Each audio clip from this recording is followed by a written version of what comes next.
From Zero, Linkin Park's 8th studio album. Now, I've been on this album for a few weeks now, but honestly, I haven't had to sit with this album as much as I thought I would have to. I've listened to it completely through twice so far. It does only have 11 songs, and it only comes in at about 32 minutes. And the first track is actually just 23 seconds of raw audio of them talking. Me personally, I feel like the more bold creative choice probably would have just been to make the intro 0 seconds long, make people think, wow, it's odd. But anyway, as the rest of the album goes, it does keep a lot of the signature Linkin Park sounds, but it also opens it up, and they are able to be a little bit more creative, and it has a fresh Linkin Park sound. Now, you might wonder, how can it have both an old Linkin Park and a new, fresh Linkin Park sound at the same time? Because bands evolve, they change over time. They do a good job of keeping that 2000s new metal, grunge, garage band type of sound while sounding crisp,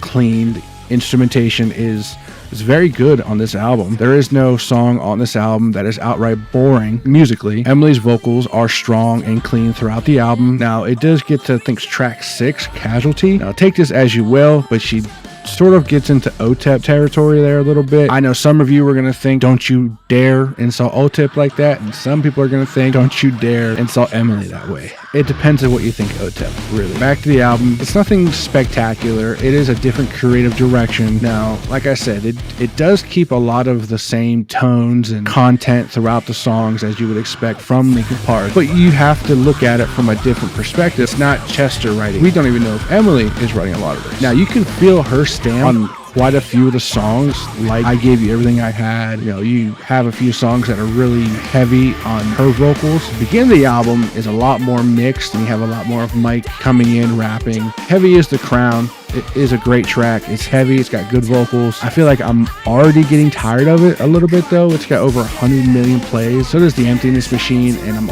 I could do without listening to those ones again. I have this sneaking suspicion I'm gonna feel that way about the rest of the album eventually. I almost feel like this will only be remembered in their catalog because it's the first album without Chester. That's the reality of it. People were looking forward to new music from Linkin Park. Some people just wanted them to retire, to leave Chester's legacy alone. The Linkin Park post Chester could never ruin his legacy, because his legacy is already cemented in what he's already created. And if you want that feeling, you have all of that music to go back and listen to. He left us with so much, and to even think his legacy could be tarnished, that's insulting. I feel like we need to give Emily her fair chance, and like I said, her vocals are good. They're strong, they're clean, and honestly, listening to it, it makes me feel good that they're able to go out there and do what they love and not feel ashamed about it, because there are a lot of people hating on the fact that they're still making music post Chester. People don't stop loving things just because people that they love pass away or leave. You still have to let humans do and express how they feel is best for them, and this is the best direction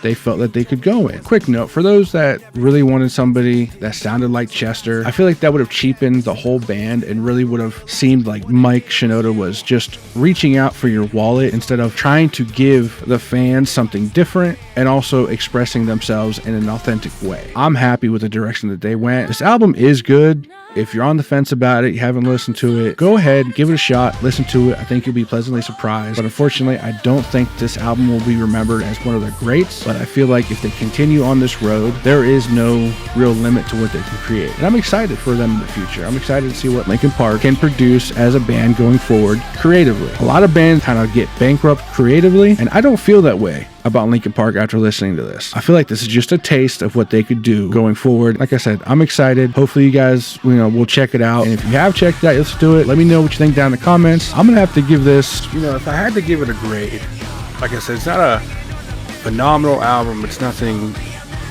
just crazy. It's a very good album for them. It's a very good album for them going forward. And it's super solid. And it honestly, it grows on you. Especially her vocals grow on you the more that you listen to it. I'm sort of torn between a B and a B plus, so I'm gonna go ahead and probably just land on a B. Definitely worth your time, definitely worth checking out. And if you're a fan, buy the album. Support the band that a lot of you guys claim to love so much. Go out and buy it. Not just buy it on streaming. Go buy a copy of this album. Let me know what you guys' favorite Linkin Park album is, what your favorite song is. Leave some love down in the comments. Until next time, peace.